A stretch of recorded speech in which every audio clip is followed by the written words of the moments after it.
Bonjour à tous et bienvenue sur la chaîne. On se retrouve aujourd'hui pour le tirage des énergies du mois de février pour les scorpions, ascendant scorpion et lune en scorpion. Ceci est un tirage général, donc s'il ne résonne pas avec votre situation, je vous invite à regarder le tirage de votre signe ascendant et celui de votre signe lunaire afin d'avoir plus d'informations. Si vous ne connaissez pas votre signe ascendant ou votre signe lunaire, j'ai placé en barre d'informations des liens qui vous permettront de les calculer. Alors comme vous l'aurez remarqué, je poste ce tirage avec un peu de retard. La faute est due à mon activité professionnelle qui me prend de plus en plus de temps et qui m'oblige un petit peu à rogner sur mes loisirs, le tirage de cartes étant pour moi un loisir et non pas mon métier puisque j'ai à côté deux activités professionnelles. J'ai une activité en tant que salariée à 35 heures plus une activité en tant qu'auto-entrepreneuse qui me prend à peu près 30 heures par semaine. Donc c'est sûr qu'avec des journées aussi remplies, vous imaginez bien que c'est un peu difficile pour moi de tirer les cartes.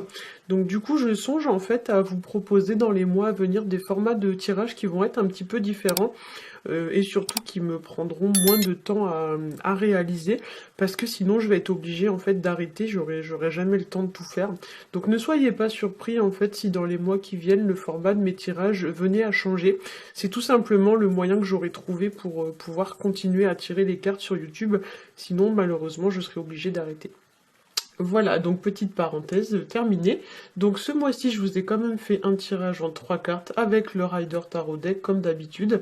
La première carte va représenter le début du mois, la deuxième carte va représenter le milieu du mois et la dernière carte va représenter la fin du mois. Donc on va commencer tout de suite avec la première carte que j'ai tirée pour vous, et il s'agit de la carte de l'arcane sans nom, qu'on appelle aussi l'arcane de la mort. Alors avec cette carte, on va parler d'une profonde remise en question, d'une situation à laquelle on apporte un changement plutôt radical, que ce soit d'une manière temporaire ou définitive. Il faut voir un petit peu cette carte de l'arcane sans nom comme la chenille qui devient papillon. À partir du moment où elle est devenue papillon, elle ne peut plus retourner à l'état de chenille. Et ben là, du coup, c'est exactement la même chose avec cette carte. Elle vous indique en fait qu'une situation se transforme d'une manière plus ou moins irrémédiable, dans le sens où ensuite il sera difficile de revenir en arrière. Avec cette carte, on peut y voir aussi l'idée de faire du tri dans ses relations, voire même de mettre un terme à une situation ou bien à une relation qui ne vous convient plus, et couplé à la carte de la roue de fortune qui est située juste à côté, on pourrait presque penser que pour certains, il y a une page à tourner vis-à-vis d'une situation ou d'une relation. Il y a un petit peu l'idée, voilà, de faire le tri dans ses relations et de passer ensuite à autre chose. La carte de l'arcane sans nom nous parle aussi d'une situation qui, pour certains, pourrait vous tirer un petit peu vers le bas. Il y a une situation peut-être même qui vous met un petit peu en colère ou qui vraiment vous tape un petit peu sur les nerfs, qui nuit un petit peu à votre morale ou à votre épanouissement. Attention quand même avec cette carte, souvent elle est associée un petit peu à tout ce qui va être de l'ordre de l'impulsivité ou manque de réflexion également. Donc si vous avez des choix à faire ou des décisions à prendre ce mois-ci, n'agissez pas non plus de façon trop impulsive. Avec cette carte de la mort ou de l'arcane sans nom, on pourrait parler aussi d'une période de crise, ou du moins d'une période dans laquelle on va devoir se poser les bonnes questions pour envisager ensuite le futur de manière plus sereine et prendre ensuite les décisions qui s'imposent à nous. Alors dans le cadre d'une relation ou d'un contrat professionnel, la carte de l'arcane sans nom pourrait tout à fait représenter l'idée de suspendre un contrat ou une relation, ou alors même d'y mettre un terme, avec l'idée voilà que c'est peut-être pas forcément de votre volonté. Je m'explique. Soit c'est vous qui avez choisi de mettre un terme à cette situation, soit c'est une tierce personne qui choisit de mettre un terme à la relation qu'elle a avec vous, et du coup son choix vous impacte, mais pour autant c'est pas forcément votre volonté. Voilà. Donc on va passer à la deuxième carte que j'ai tirée pour vous, qui s'appelle la roue de fortune, et c'est une carte qui va nous parler de la fin d'un cycle et du début d'un nouveau cycle.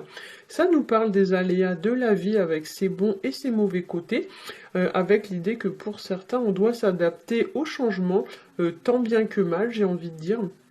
Donc c'est vrai que pour certains d'entre vous, c'est des changements à mettre en place qui sont pas forcément faciles, mais pour autant, il faut se dire qu'après la pluie viendra le beau temps. Donc ça veut dire que c'est pas non plus forcément quelque chose de négatif.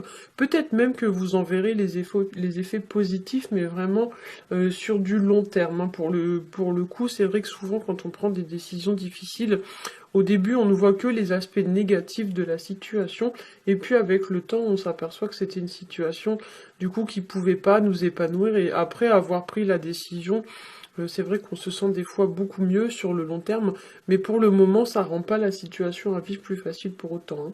Pour certains aussi, avec la carte de la roue de fortune, ça pourrait nous parler dans les aspects un petit peu négatifs d'une période de malchance passagère, ou alors d'une personne qui n'arrive pas en fait à s'adapter aux changements qui se mettent en place dans sa vie, voire même une personne qui reste un petit peu bloquée sur son passé.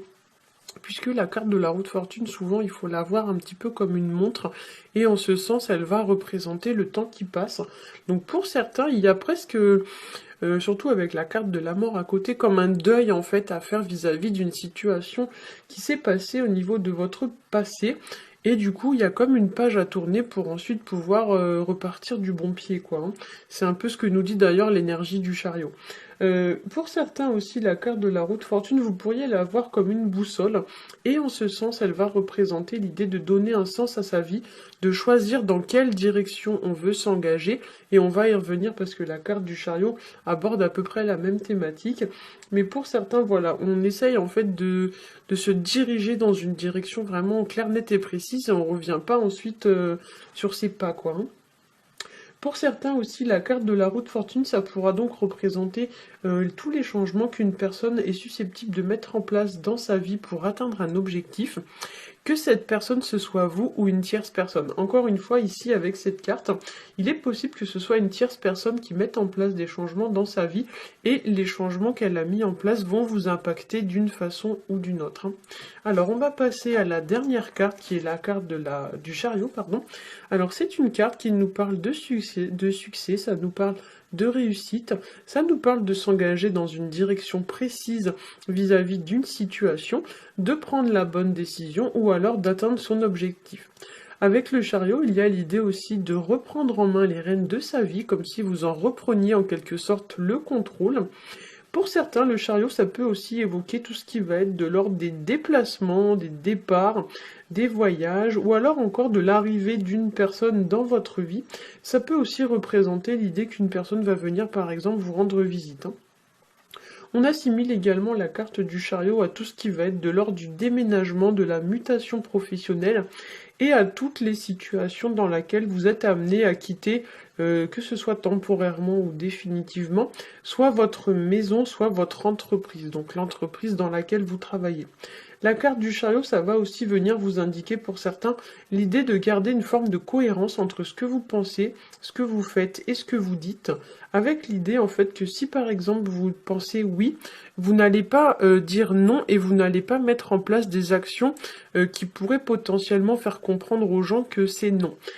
Par exemple, voyez, si vous n'avez pas envie de rendre service à quelqu'un qui vous demande service, à un proche par exemple, si vous n'avez pas envie, vous n'allez pas dire oui, et vous n'allez pas rendre le service concrètement dans les actes, dans la matière. Si vous n'avez pas envie, vous dites non, et du coup, vous ne rendez pas le service. C'est ce qu'on appelle la cohérence. Et du coup, effectivement, la carte du chariot va vous indiquer un peu l'idée de garder une forme de cohérence dans votre vie, de ne pas faire des choses que vous n'avez pas envie de faire, de ne pas vous sacrifier pour les autres. C'est une carte vraiment qui vous dit qu'il faut garder sur le même alignement les pensées, les paroles et les actes. Voilà, j'espère que ce tirage aura pu vous éclairer. Si c'est le cas, n'hésitez pas à liker, à partager et à vous abonner. Pour ma part, je vous souhaite à tous un excellent mois de février et je vous dis à bientôt.